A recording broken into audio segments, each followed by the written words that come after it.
21장입니다. 8절과 9절 두 절 말씀이니까 우리 한 목소리로 크게 합독합니다. 시작. 여호와께서 모세에게 이르시되 불뱀을 만들어 장대 위에 매달아 물린 자마다 그것을 보면 살리라. 모세가 놋뱀을 만들어 장대 위에 다니 뱀에게 물린 자가 놋뱀을 쳐다본 적 모두 살더라. 아멘.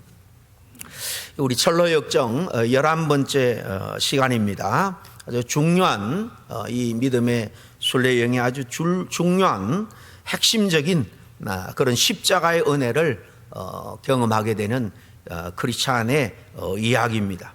우리 지난 시간에 이 크리스찬이 성령님을 의미하는 해석자를 만나서 그가 신앙의 여정에서 반드시 이해하고 또 체험해야 될 영적 교훈들을 시각적으로 7개 방에 있는 여러 상징들을 통해서 이 교육을 받습니다. 그 중에 중요한 3가지를 지난 시간에 나눴는데 기억하시는지 모르겠습니다. 그리고 이 크리스찬은 해석자가 알려준 대로 구원이라는 그 울타리로 둘러친 길을 따라서 이제 곧장 순례길을 다시 출발을 하죠. 이 크리스찬은 등에 있는 짐 때문에 힘겹고 고통스럽게 한참 이 구원의 길을 올라가고 있는데 갑자기 저 언덕 위에 아주 찬란한 십자가를 보게 됩니다. 그 십자가를 바라보는 순간 등에 있는 짐이 점점 가벼워지더니 마침내는 그 등의 짐이 완전히 그 등으로부터 벗겨져서 언덕 아래로 굴러 떨어집니다. 그러더니만 이 입을 벌리고 있는 무덤이 있는데 그 속으로 들어가서 더 이상 그 인간의 죄짐이죠. 죄로 말미암아 고통당하는 인생의 모든 짐들이 거기에 다 묻히고 맙니다. 우리는 이 기독교 복음의 핵심인 바로 그 죄사함 그리고 이 구원을 상징하는 아주 강렬한 한 장면을 이미지로 읽으면서 보게 됩니다. 이제 몸도 마음도 가벼워진 이 크리스찬이 이 죄의 짐에서 해방된 기쁨에 감사해서 고백을 하죠. 주님이 고난을 받으사 내게 쉼을 주시고 죽으심으로 내게 영원한 생명을 주셨구나. 이 크리스찬은 한동안 가만히 서서 감격에 겨워서 십자가만 바라봅니다. 그의 눈에는 감동의 눈물이 흘러내리죠. 십자가를 바라보기만 했는데도 무거운 짐이 완전히 벗겨졌다는 사실이 못내 놀랍기만 했습니다. 언덕에서 있는 이 십자가를 바라본 것만으로 죄의 짐이 완전히 벗고 그 짐을 완전히 벗고 큰 기쁨을 경험한 이 크리스찬처럼 우리는 한 번쯤은 이 십자가의 은혜를 깊이 경험하는 그런 놀라운 체험이 있어야 될 줄로 압니다. 우리 가운데 대부분 있는 줄 압니다만은 이 십자가의 은혜에 대한 감격, 이 체험은 한 번으로 끝나는 것이 아니라 우리가 십자가의 복음을 계속해서 듣고 또 주님이 십자가에서 우리를 위해서 희생하신 그 고난당하신 몸 흘리신 보혈을 함께 나누는 성찬을 통해서도 이 십자가의 은혜를 우리는 계속해서 반복해 깨닫게 될 때에 우리의 신앙은 유지되고 죄와 사단을 이길 수 있는 힘을 얻게 되는 것입니다. 오늘 같이 읽은 이 본문에 보면은 이스라엘 백성들이 광야에서 겪었던 바로 불뱀 사건이죠. 이 사건을 우리가 그냥 핵심되는 2절만 읽었습니다만은 이 불뱀 사건은 이스라엘 백성들이 출애굽한 다음에 일어난 사건이에요. 이스라엘 백성들은 애굽에서 400년 동안 고된 종살이를 하면서 하나님께 자신을 구원해 달라라고 부르짖죠. 그래서 하나님이 모세를 통해서 초자연적인 놀라운 능력들을 보여주면서 그 바로의 권능에서 이스라엘 백성들을 구원해냅니다. 홍해를 출발해서 이 홍해를 건너서 이 광야를 출발하는데 정말 힘들고 어려운 여정이 계속되는 거예요. 이 이스라엘 백성들이 어려움을 만날 때마다 하나님께서 놀라운 권능을 보여주시고 홍해를 갈라 인도해 주신 그 하나님의 능력을 금방 망각해버리고 힘들 때마다 어려울 때마다 하나님을 원망하고 불평합니다. 어느 날 가나안에 바로 들어가지 못하고 이 험한 광야길을 멀리 돌아가야 하는 것으로 인해서 백성들 사이에서 불만이 터져 나왔습니다. 자신들을 광야로 인도해 죽게 한다면서 모세를 원망하고 하나님께 불평을 늘어놓습니다. 광야에서 하나님이 주신 그 만나를 하찮은 음식이다 라면서 하나님의 은혜를 아주 멸시해버립니다. 이 하나님의 진노가 임해서 그의 보호막을 잠시 거두시니까 어떤 일들이 일어납니까? 치명적인 독사가 이 광야 이스라엘 백성들의 무리 속으로 들어와서 이 사람 저 사람을 물어 죽이기 시작합니다. 백성들은 그제서야 모세에게 나와서 회개를 하죠. 놀란 모세가 백성들을 위해서 기도합니다. 그러자 하나님은 바로 그 재앙으로부터 모면할 수 있는 방법을 알려주시죠. 바로 이 불뱀과 같은 모양의 뱀을 동으로 만들어서 이 놋뱀을 만들어서 높은 장대에 달아라. 그것을 본 사람은 뱀 독으로부터 치유함 받는 그런 은혜를 잊게 될 것이다 약속을 합니다. 믿음으로 순종해서 그 불뱀에 물려 죽어가던 사람이 아무런 의미가 없는 것처럼 보이지만은 장대의 놋뱀이지만은 순종해서 본 사람은 생명을 건질 수 있게 된 것입니다. 이 불뱀 사건에 담겨 있는 영적인 의미가 뭘까요? 주님이 직접 복음을 설명할 때에 이 사건을 언급하는 내용이 요한복음 3장에 나옵니다.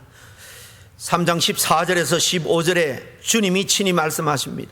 모세가 광야에서 뱀을 든 것 같이, 모세가 광야에서 뱀을 들었다는 것은 그 장대에 높이 달았다는 말입니다. 인자도 자기도 이렇게 들려야 하리니, 높은 장대에 달려야 하리니, 이런 것을 믿는 자마다 영생을 얻게 하려 하심이니라. 십자가에 달려 돌아가시는 그 구원의 사건을 미리 말씀하시는 것을 우리는 충분히 짐작해서 알 수 있습니다. 주님의 말씀대로 장차 죄에서 멸망받을 수밖에 없는 영혼들이 십자가에 달려 돌아가신 그 예수님을 바라봄으로 구원을 받게 될 것을 미리 예표한 사건이다라고 주님은 말씀하고 있는 거예요. 미리 보여준 사건이란 겁니다. 주님께서 십자가에 달려 죽음으로 사단의 권세가 깨어지게 되었고, 예수님을 바라보고 믿는 자는 죄에서 해방되고 구원을 받게 된다는 사실이에요. 그러므로 주님께서 십자가에 달리신 것을 바라보는 것은 곧 사탄의 사망 권세가 깨어지는 것을 믿음의 눈으로 바라보는 것이기 때문에 그 믿음으로 영생을 얻게 되는 것입니다. 이와 같이 우리가 예수님의 십자가를 바라봄으로 구원을 받는다는 것은 바로 영적인 세계의 법이 적용되기 때문인 거예요. 영적인 세계의 법에 의하면 죄의 삭은 뭡니까? 사망이에요, 사망. 이 법은 아담의 범죄 이후에 아담의 후손인 모든 인류에게 예외 없이 다 적용이 되어서 누구나가 할 것 없이 다 사망의 형벌을 받게 되어 있습니다. 그 사망의 주관자인 원수 마귀 사단의 권세 아래서 온갖 시련과 환난을 당하며 살아가다가 죽으면 결국은 지옥에 떨어져서 세세토록 지옥의 형벌을 받게 된다는 겁니다. 이러한 인류를 구원하기 위해서 예수님께서 이 땅에 오셨는데, 이때 원수 마귀는 악한 사람들을 사주해서 아무 죄도 없는 예수님을 십자가에 못 박아 죽이죠. 구세주로 오신 이 예수님을 죽이고 나면 자신들이 사망의 권세를 영원히 누리며 사람 위에서 군림하고 하나님을 대적할 수 있을 것처럼 생각했기 때문입니다. 그러나 이로 인해서 오히려 원수 마귀 사단은 사망 권세를 잃어버리고 말았습니다. 영적 세계의 법에 의하면요, 사망의 형벌이라는 것은 오직 죄를 지은 죄인에게만 해당되는데, 이 원수 마귀 사단은 이 법을 어기고 원죄도 없고 자범죄도 없으신 거룩한 하나님의 독생자 예수님을 이렇게 죽였기 때문인 거예요. 원수 마귀 사단이 이렇게 영계의 법을 어겼기에 그 대가로 예수님을 구세주로 믿는 사람은 자신의 사망 권세 아래서 내어줄 수밖에 없게 된 것입니다. 그래서 회개하고 십자가에 달리신 예수님을 구세주로 믿기만 하면 누구나 죄의 사함을 받고 구원을 받게 되었던 거예요. 그렇지만 주님께서 대신 형벌을 당하심으로 인해서 모든 인류의 죄를 대속하셨다 할지라도 이 사실을 믿는 사람만이 구원을 받게 되는 것입니다. 믿지 않으면은 죄 없으신 주님께서 이렇게 십자가에서 죄인의 대속의 죽음을 통해서 죄의 문제를 해결해 줬지만은 그 은혜를 덧입을 수가 없는 거예요. 믿지 않으면 소용이 없는 것입니다. 이스라엘 백성들이 순종해서 이렇게 장대 위에 뱀을 보기만 하면 낫게 되는데 마음이 강팍해서 순종치 않는 사람은 이 불뱀의 독에 의해서 죽을 수밖에 없었던 거죠. 오늘도 마찬가지입니다. 예수 그리스도를 믿고 믿음의 눈으로 바라보기만 하면 구원을 받는데 믿지 않는 사람들이 얼마나 많은지 모르고 시시하다는 거죠. 아마 장대에 노뱀을 달아서 죽어가는 사람들에게 봐라, 저것을 보면 그 독에서부터 치유받고 생명을 건질 수 있을 거다 외칠 때에 여러분, 믿지 않은 사람이 아마 믿는 사람보다도 더 많았을 것입니다. 그것처럼 오늘날 우리가 십자가의 복음을 전할 때에 아마 18, 19은 다 엉터리라고 그렇게 손사리를 칠 겁니다. 이렇게 믿지 않는 사람은 구원을 받지 못하고 시련과 환난을 당하다가 결국은 죽어서도 영원 지옥으로 떨어져 영원한 고통을 받게 되는 거예요. 그러므로 우리는 예수님의 십자가를 바라봐야 됩니다. 십자가 아래서 예수님을 바라보고 예수님을 만나야 돼요. 예수님을 만남으로 죄로부터 자유케 되는 놀라운 은혜를 우리가 다 경험을 해야 하는 것입니다. 이렇게 주님의 십자가를 믿음의 눈으로 바라보는 사람마다 모든 저주와 그 재앙에서 벗어날 수 있는 거예요. 이게 하나님이 정하신 영적인 법칙이에요. 구원의 법칙인 것입니다. 여러분 모두 이런 십자가의 은혜를 체험하지 않고 그냥 종교생활로 교회만 왔다 갔다 하는 그런 분이 우리 교회는 한 분도 없기를 바랍니다. 여러분 크리스찬이 죄사함의 기쁨으로 인해서 감격하고 있을 때에 책에 보면 하늘에서 새 천사가 나타난 것을 볼 수가 있어요. 그 책에 보면 첫째 천사는 이 크리스찬에게 당신의 죄가 사함을 받았습니다 라고 말하면서 죄 사함을 선언하는 것을 볼 수 있습니다. 두 번째 천사는 크리스찬의 누더기 옷을 벗기고는 그에게 빛나는 새 옷을 입혀줍니다. 세 번째 천사는 크리스찬의 이마에 표시를 하고 봉인된 두루마리를 주면서 순례길을 가는 동안 이 두루마리를 읽고 천국 문에 다다르면 도착을 하면 그것을 정표로 내밀라. 그럼 천국 문이 열릴 것이다. 이렇게 알려주었던 겁니다. 여러분 이 천사들이 한 행위는 뭘 의미할까요? 이것은 우리가 십자가를 체험할 때 받는 은혜를 말하는 것입니다. 그 은혜는 어떤 은혜입니까? 이 천사들이 보여준 그대로 세 가지입니다. 십자가를 체험할 때 언덕에 있는 십자가를 믿음의 눈으로 바라볼 때 죄짐이 벗겨진 이 크리스찬에게 이 세 천사가 말한 것처럼 첫째로 이 십자가를 체험할 때는 죄 사함의 은혜를 받게 되는 거예요. 인간은 스스로 죄와 죄의 문제를 해결할 수가 없습니다. 요한일서 3장 8절에 보면 죄를 짓는 자마다 마귀에게 속하나니 그랬어요. 여러분 죄성을 가지고 태어나서 하나님의 은혜로 구원받지 못하면 마귀에 속한 자기 때문에 마귀가 하는 역사를 따라서 살아가게 되어 있습니다. 미혹을 받고 충동을 받고 또 그 알력의 두려움으로 마귀짓을 할 수밖에 없는 것이 죄성을 가진 우리 인간의 사실 실존이에요. 오늘 이 말씀대로 아담 이후 모든 인간은 죄를 지어서 이렇게 원수 마귀에 잡혀 평생 종노릇을 하게 되어 있습니다. 그러기 때문에 정말 십자가를 체험하지 않고는 죄사함을 얻을 수가 없는 거예요. 더 나아가서 우리가 아는 대로 죄의 삭선 사망이라고 바울이 로마서 6장에 말씀하고 있는 것처럼 우리 모든 인간은 원죄를 가지고 태어나서 자범죄를 짓다가 천하인간 중에서 사망의 형벌을 피할 수 있는 사람은 아무도 없습니다.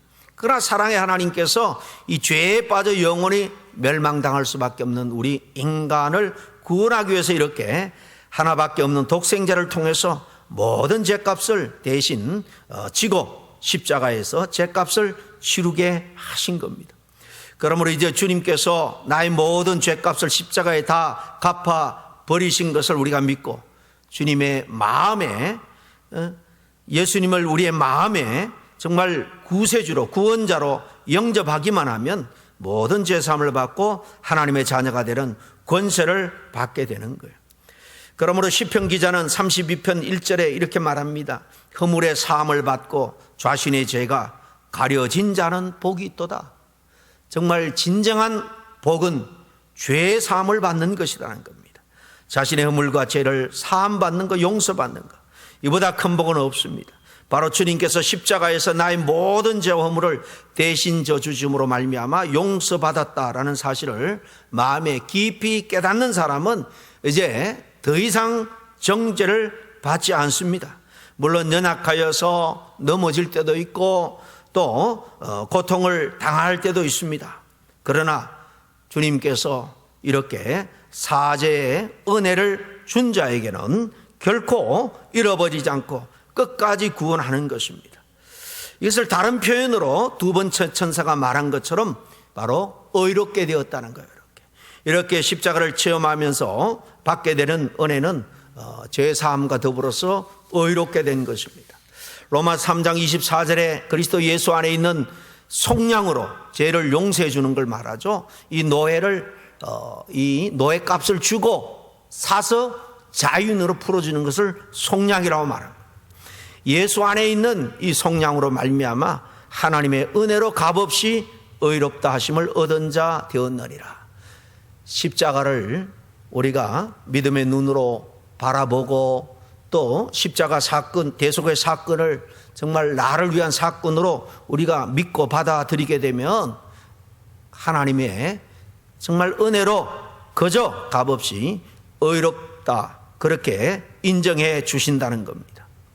우린 여전히 세상처럼 사람처럼 부족한 면이 있고 연약한 면이 있고 할지라도 주님은 있는 모습 그대로 보시지만은 심판대 앞에서는 십자가의 안경으로 우리를 보기 때문에 십자가의 의의 눈으로 보기 때문에 의롭다라고 우리를 판정하시는 거예요. 저런 믿는 자는 모두 죄에서 해방되었고 의롭다함을 이렇게 얻게 된 거예요. 주님의 속량으로 말미암아 죄사함을 받았기 때문에 죄가 없는 의로운 상태가 된 거예요. 그러므로 마땅히 주님의 마음을 그리고 주님의 그 성품을 우리가 닮아가서 남은 여생에도 좀 더 의로운 삶을 추구하며 살아가는 것, 의롭다 인정받은 사람의 마땅한 삶의 도리일 줄로 압니다. 마지막은 십자가 은혜를 체험할 때에 이렇게 하나님의 소유로 인침을 받는 은혜를 또한 받게 된다는 겁니다. 천사가 세 번째 천사가 크리스찬의 이마에 표시를 하죠. 그리고 봉인된 두루마리를 주는데 이 약속의 말씀이죠. 이것은 바로 이제 내가 약속의 말씀을 따라서 하나님의 소유가 되었다라는 의미입니다. 이제 하나님의 언약 백성의 그 반열에 들어왔다라는 겁니다. 인치심은 이 도장을 찍는 건데요, 소유권을 의미하는 거죠. 당시 염소나 양을 들판에 방목할 때 앞집 뒷집 여러 집에 양들이 섞일 수가 있습니다. 짐승들이. 그래서 자기 집의 소유권을 주장하기 위해서 자기 집에 독특한 표시를 불도장을 찍는 거예요. 낙인을 찍는다 그러죠. 바로 내 소유권을 주장하기 위해서 인을 치는 것입니다. 이렇게 확실하게 하나님의 소유가 되는 거예요. 하나님께 속하면 하나님께서 책임을 져 주시는 겁니다. 여러분, 이처럼 우리가 십자가를 체험함으로 받게 되는 이 은혜는 말로 다 설명을 할 수가 없을 정도로 너무나 크고 너무나 놀랍고 너무나 감격적인 것입니다. 이 십자가의 은혜가 우리가 신앙생활하면서 여러분 식어져서는 안 됩니다. 십자가의 은혜를 정말 매일매일 말씀을 통해서, 기도를 통해서, 성령의 깨닫게 하심을 통해서 우리가 늘 그 은혜 속에 살면서 하나님의 그 은혜에 감사하면서 찬송하면서 천국 소망을 붙들고 살아가는 우리 모든 성도님들이 될 수 있기를 주의 이름으로 간절히 축원드립니다. 기도하겠습니다. 하나님 아버지, 그렇습니다. 우리 기독교의 기독교는 어떤 현인이 만든 종교도 아니고 어떤 철학도 또 윤리도 사상도 아닙니다. 하나님께서 직접 높은 보좌를 아버지 하나님 버리시고 인간의 몸으로, 독생자 예수님의 몸으로 이 땅에 오셔서 우리가 감당할 수 없는 우리의 모든 죄의 짐을 십자가를 통해서 사랑으로, 또 주님 정하신 법, 공의를 따라서 다 죄값을 갚아주시고, 또 우리가 갚아야 될 죄값이지만은 하나밖에 없는 독생자가 대신 갚음으로, 또한 말로 다 할 수 없는 사랑으로 우리를 구원해 주신 주님의 은혜를 참으로 감사와 찬양을 드립니다.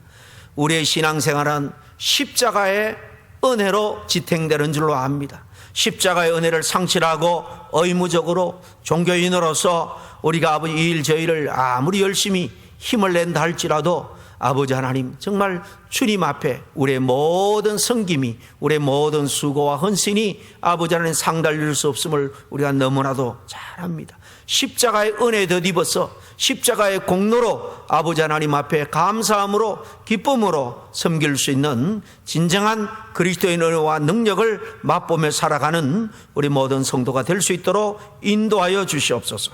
예수님 이름으로 기도하옵나이다. 아멘.